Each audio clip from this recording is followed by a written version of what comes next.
এই যে মানুষকে মারা আল্লাহ পাক খুব অপছন্দ করেন, বিনা বিচারে মানুষকে মারা আল্লাহ পাক কঠিন অপছন্দ করেন। ওই আদ জাতি আর সামুদ জাতি মানুষকে নির্মমভাবে পিটাইতো। ওয়াইদা বাতাসতুম, আল্লাহ সূরা আপনার শুআরার মধ্যে বলছেন, ওয়াইদা বাতাসতুম, তোমরা যখন কাউকে পিটাও, বাতাসতুম জাব্বারিন, কঠিন পিটান পিটাও, তোমরা কঠিন মায়ের মারো একদম। আল্লাহ পাক খুব অপছন্দ করেন আদম সন্তানকে হাত তোলা। আর আমরা তো কিছু হলেই গালে থাপ্পড় মারি না, এটা করি না?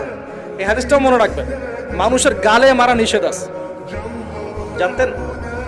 মানুষের চেহারার মধ্যে মারা নিষেধ আছে। এই গালে চর মারা, গালে নাকে ঘুষি মারা, এই জিনিসগুলো নিষেধ আছে।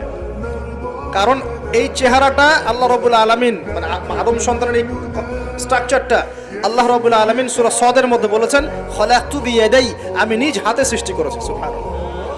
সেই মানুষকে তোমরা এমন নির্মমভাবে কেন মারো? সারা বিশ্বের দিকে তাকায় দেখেন, এখন প্রত্যেকটা জায়গায় রক্ত ঝরছে। কাদের? মুসলিমদের। কাদের? মুসলিমদের। আল্লাহ পাক আমাদেরকে বোঝার তৌফিক দান করুন। আর আল্লাহ পাক কোরআনে কি বলছেন? যদি কোনো মানুষ একজন মানুষের জীবন বাঁচায়, সে যেন পুরো মানব জাতিকে বাঁচানো।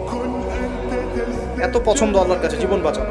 আর কেউ যদি কোনো মানুষকে অন্যায়ভাবে হত্যা করে, সে যেন পুরো মানব জাতিকে হত্যা করে। আল্লাহ আমাদেরকে হেফাজত করুন। এখন খুন খুব সহজ হয়ে গেছে, মারামারি খুব সহজ হয়ে গেছে। হ্যাঁ, ভাই ভাইকে হত্যা করতেছে, ছেলে বাবাকে হত্যা করতেছে, বোন বোনের সাথে ভাইয়ের দ্বন্দ্ব, ভাই বোন মারামারি, প্রতিবেশী মেয়ে নিয়ে, সম্পত্তি নিয়ে, মাদক নিয়ে, কিশোর গ্যাং নিয়ে, কত কি হচ্ছে এখন। মানুষের জীবন সস্তা হয়ে যাচ্ছে না এখন? আল্লাহ পাক এগুলো কিয়ামতের আলামত। নবী সাল্লাল্লাহু আলাইহি ওয়াসাল্লাম বলেছেন, ওয়াল হারাজ, কিয়ামতের আগে আগে হারাজ বাড়বে। হারাজ, সাহাবীরা বলছেন, মাল হারাজ, হারাজ কি ইয়া রাসূলুল্লাহ? তিনি বলছেন, আল কতল, গণহত্যা বাড়বে, গণহত্যা। কিয়ামতের আগে আগে খালি গণহত্যা বাড়বে। দেখছেন না এখন? সারা বিশ্বের দিকে তাকায় দেখেন। যাই হোক, এই আদ এবং সামুদ জাতিকে আল্লাহ পাক ধ্বংস করলেন। এখন সামুদ জাতিকে ধ্বংস করলেন কেন? অহংকারের কারণে, কুফর শিরকের কারণে এবং মানুষকে পিটানোর কারণে। আল্লাহ বলছেন ওদেরকে ধ্বংস করেছি কি দিয়ে?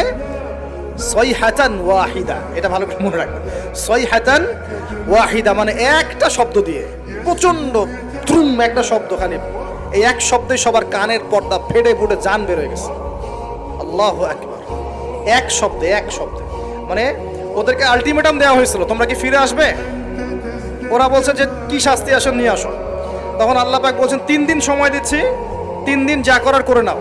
এই 3 দিন যে আল্লাহ সময় দিয়েছেন, এই 3 দিনে ওরা তওবা করে ফিরে আসে নাই, বরং এই 3 দিন ভোগ বিলাস করেছে, একদম পশু জবাই করেছে, খেয়েছে, মেয়েদেরকে নাচিয়েছে, মদ পান করেছে।